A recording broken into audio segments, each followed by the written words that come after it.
Since his political campaign in 2016, Donald Trump has accused China several times of unfair trading practices and intellectual property issues. On the other hand, China has always had the perception that the United States wants to stop its rise as an economical power. However, it was not until 2018 when this trade war became official. On March 22, Trump signs a memorandum directing the following acts. First, to file a World Trade Organization case against China for their discriminatory licensing practices. Second, to restrict investment in key technology sectors. And third, to impose tariffs on Chinese products such as aerospace, information communication technology, and machinery. Then, on April 2, China reacts to the actions of the United States representatives' trade and proposes a tariff of 25% over 106 products worth $50 billion. Since this situation was affecting both economies, the two countries decided to hold a trade talk on Beijing from June 4 to June 5. But it was only one day after, on June 6, that the United States implemented the first Chinese-specific tariff, collecting 25% of custom taxes on 818 products worth $34 billion. This was known later as Round 2. Meanwhile, later on this year, the second round of tariffs discussed implementing a 25% tariffs on 284 Chinese products worth $16 billion. Commodities targeted in this round of tariffs included iron or steel products, electrical machinery, railways products, instruments, and apparatus. Even though the two governments had tried to find a solution in August that year, it was not until December 2018 that the two countries reached an agreement on the G20 summit in Buenos Aires. The United States will not increase the tariffs for 90 days, so up until March 2019, and China will purchase more American goods. However, on May 2019, the United States increased tariffs from 10 to 25% on Chinese goods, breaking the agreement again. On the other side, China was not going to be left behind, so it took measures by imposing a 25% tariff on more than 500 goods originating from the United States, including agricultural products, automobiles, and aquatic products. These were worth about $34 billion.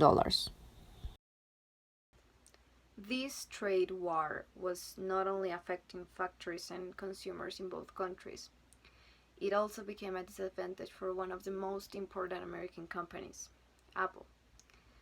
In its supply chain, China played a major part, since replacing its manufacturing process was almost impossible. Another attempt of dialogue was held from August 22 to August 23, 2018, where the United States and the Chinese mid-level representatives met for the first time since early in the trade war. The United States Treasury Undersecretary David Malpass and Chinese Commerce Vice Minister Wang Shouwen met in Washington, D.C. to discuss ways to resolve the conflict. However, these discussions end with no major breakthroughs. On September that year, the third and last round of tariffs was implemented. The United States tariffed about $200 billion worth of Chinese goods. Meanwhile, China affected $60 billion worth of the United States goods. Also, China released a white paper laying out the government's official position on the United States and China trade relationship. This situation led Trump's administration to search for an agreement. That's how on June 15, 2020, the two countries signed the one-phase deal. However, only 2 days before, the United States had officially dropped China as a currency manipulator. The Phase 1 deal was 96 pages long, and it included $78 billion in additional manufactured goods, $54 billion in additional energy purchases, and $34 billion additional farm products purchases, also a $34 billion worth of services. Even though this agreement was supposed to be an official solution, with the COVID-19 spread on March this year, the situation changed completely. President Donald Trump started to blame China for the spread of the virus, so the tensions between the two economies came back to the picture, and the scenario now it's uncertain. Thanks to trade flow disruptions caused by COVID-19 and according to Bloomberg calculations based on Chinese Customs Administration data, China in the first half of 2020 had purchased only 23% of the total purchase target for the year.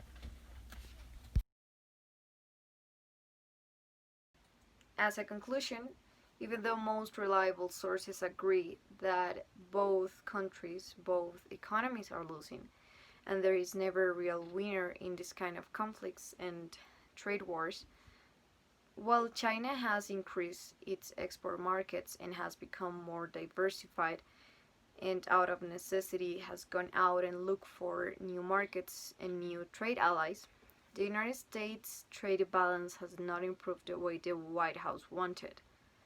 That's why presidential elections in 2020 are so crucial to foreseeing the future of this situation.